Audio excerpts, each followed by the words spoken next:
अगर आप गुजरे हुए एक सेकेंड को भी वापस ला सकते हो तो जितना चाहो उतना समय को बर्बाद कर देना। और अगर आप ये समझ गए हो कि समय से कीमती कुछ भी नहीं, तो अपने जीवन में एक एक सेकेंड को निचोड़ लेना, वरना जब आप इस समय का उपयोग करने लायक नहीं रहोगे तो ये समय ही आपको निचोड़ देगा। नमस्कार दोस्तों, आज हम बात करेंगे उस टॉपिक की जो हर किसी के लिए बराबर और एक समान है, लेकिन इस्तेमाल करने का जो तरीका है वो सब के लिए अलग अलग और अपने तरीके हैं, और वही उन सब की हो या फिर हम सब की हो, जिंदगी का जो भविष्य है वही तय करती है, और वो है टाइम। तो हम समझेंगे आज इस वीडियो के माध्यम से टाइम की इम्पोर्टेंस क्या है और टाइम को यूज कैसे करना है, और इसका जो फाइनल कंक्लूजन होगा वो समझेंगे। तो आप सभी ये वीडियो देखते रहें, आगे क्या होता है उसको समझते हैं। तब तक के लिए हमारी इस वीडियो को लाइक जरूर करें, शेयर करें और इस चैनल को सब्सक्राइब जरूर करें। चलिए आगे बढ़ते हैं। Regret for time wasted is wasting more time. You're goddamn right. Time is very precious. Every single second never comes back or repeats itself. That's the most expensive commodity in the world. When it's gone, it's gone. Don't waste your time worrying about people who don't like you. Spend time with people who accept you for who you are. They are the ones worth keeping in your life. हम लोग सबसे पहले इस video में समझेंगे time की importance क्या है। सोचिए, अगर आपके पास करोड़ों का बैंक बैलेंस हो, लेकिन आपको बैंक से हर दिन आपको यूज करने के लिए, खर्च करने के लिए सिर्फ और सिर्फ मिलता है 24,000 रुपये प्रत्येक दिन, और प्रत्येक दिन वो सब रिसेट हो जाता है। कहने का मतलब है आपको आज अगर 24,000 रुपया मिला है तो आज ही यूज करना है, और कल के लिए फिर नेक्स्ट 24,000 मिलता है। तो आप उस समय में क्या करेंगे? तो बिल्कुल आप सभी हो या फिर हम हैं, कोशिश करेंगे कि वो जो 24,000 है वो सही जगह में खर्च हो। तो सेम है हमारे इस टाइम को लेकर, इस समय को लेकर। हम सबको प्रत्येक दिन 24 घंटे का ही समय मिलता है, और उसमें से वो जो चला जाता है वो कभी भी वापस नहीं आता। तो फिर क्यों हम सब अपने टाइम को बर्बाद कर रहे हैं? तो यही है टाइम की इम्पोर्टेंस। आप अगर टाइम की इम्पोर्टेंस को समझ लेते हैं तो उसको आप कोशिश करेंगे कि वो सही जगह खर्च हो। तो हम कहेंगे कि आपके लिए जो 24 घंटा का समय है वो हर किसी के लिए है। तो कोई उस समय को यूज करके बहुत आगे निकल जाता है, तो आप अगर यूज नहीं करते हैं, स्क्रॉलिंग करते करते आप वहीं और पीछे चले जाते हैं। तो आप भी टाइम की इम्पोर्टेंस को समझिए और टाइम को सही जगह खर्च कीजिए। चलिए आगे बढ़ते हैं। हम लोग आगे की जो समझते हैं वो है टाइम को यूज कैसे करना है, उसको हम लोग समझेंगे। आपसे भी हमारी इस वीडियो में बने रहें। तो हम लोग जो समझेंगे कि टाइम को यूज कैसे करना है, तो आप लोगों का करना है क्या है कि आप दिन को 3 हिस्से में बांट दीजिए।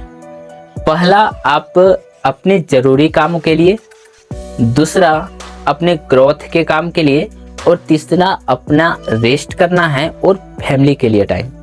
तो पहला समझेंगे कि जरूरी काम कौन कौन सी है। तो आपके लिए जरूरी काम क्या क्या हो सकता है? तो पहला आपका जरूरी काम या तो आप पढ़ाई हो सकता है, या फिर नौकरी हो सकता है, और आप इसमें सेहत का भी ध्यान रखते हैं। दूसरा ग्रोथ के काम के लिए। तो अपने ग्रोथ के काम के लिए क्या करना है?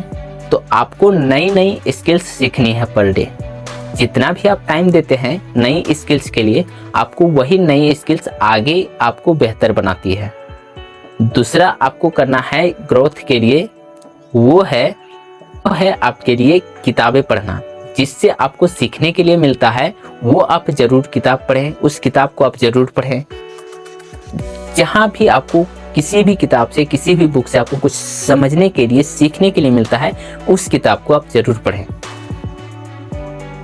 तीसरा इसमें आप कर सकते हैं, अपने ग्रोथ के लिए नेटवर्किंग बनाना सीखें। नेटवर्किंग का मतलब जरूरी नहीं कि वो फालतू का नेटवर्किंग, आप नेटवर्किंग से बहुत कुछ कर सकते हैं। अगर आप कोई दुकान सेलर हैं तो आपको उसके लिए भी नेटवर्किंग बनाना पड़ेगा, या फिर आपको कहीं बिजनेस करना हो, बड़े बड़े मार्केटिंग करना हो, तो आपको उसके लिए नेटवर्किंग बनाना बहुत ज़रूरी है। वो सोशल मीडिया से आप नेटवर्किंग बनाएं या फिर कस्टमर के द्वारा। आप अगर दुकान सेलर हैं तो आपको करना क्या है कि आपको धीरे धीरे अपने नेटवर्क को बढ़ाना पड़ेगा, तभी आप दुकान से ज़्यादा सेल कर सकते हैं। या फिर आप सोशल मीडिया इन्फ्लुएंसर हो तो आप उसके जरिए भी आप नेटवर्क को धीरे धीरे बढ़ाते हैं। जैसे जैसे आपका नेटवर्क बढ़ता है वैसे वैसे आपका हो, इन्फ्लुएंसर के जरिए आप वैसे वैसे आप ज़्यादा प्रचलित होते हैं। तो ये आपका हो गया नेटवर्किंग बनाना। तीसरा हम लोग समझेंगे रेस्ट और फैमिली के लिए टाइम, क्योंकि हम सबकी माइंड को भी थोड़ा रेस्ट चाहिए। रेस्ट कहने का मतलब वो अपने जैसे रेस्ट करते हैं वो रिचार्जेबल होता है। आप जैसे फ़ोन को यूज करते हैं तो फ़ोन को भी थोड़ा रिचार्ज करते हैं, आप चार्ज करना पड़ता है। उसी तरह हम लोग का माइंड भी है। अगर माइंड को सिर्फ एंटरटेनमेंट और स्क्रॉलिंग में अगर यूज करते हैं तो वो आपको कुछ सालों बाद पछताना पड़ेगा।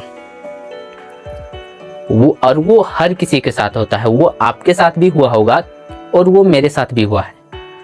तो आप सिर्फ एंटरटेनमेंट और स्क्रॉलिंग के लिए अपने माइंड को यूज मत कीजिए, आप अपने टाइम को सही से यूज कीजिए। लेकिन आप अगर प्रत्येक दिन स्क्रॉलिंग और एंटरटेनमेंट के बजाय 1-2 घंटे प्रत्येक दिन सेल्फ ग्रोथ के लिए आप अगर टाइम देते हैं तो आपको कुछ ही सालों में आपको पता चलेगा कि आप अपने ज़िंदगी को बदलते हुए देखेंगे। ज़िंदगी को बदलते हुए देखना मतलब अपने ग्रोथ को देखना, अपने ग्रोथ को बढ़ते हुए देखना। अगर आप कोई नई स्किल सीख रहे हैं तो क्या होगा, प्रत्येक दिन 1 से 2 घंटा अगर आपने नई स्किल्स में दे रहे हैं तो वो क्या होगा, धीरे धीरे आप उस स्किल्स में ट्रेंड होते चले जाएंगे और उसका मास्टर बन जाएंगे। तो ये आपकी ग्रोथ के लिए होगा। चलिए अब हम लोग इसमें समझेंगे फाइनल मोटिवेशन और फाइनल कंक्लूजन क्या है वो समझेंगे।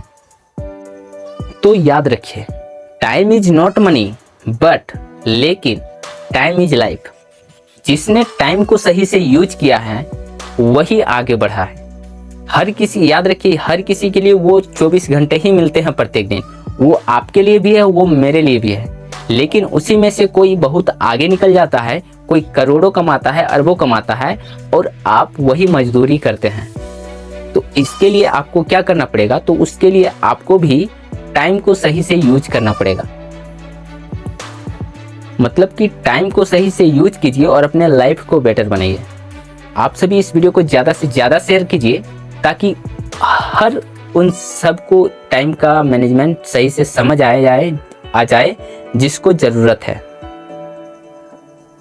धन्यवाद।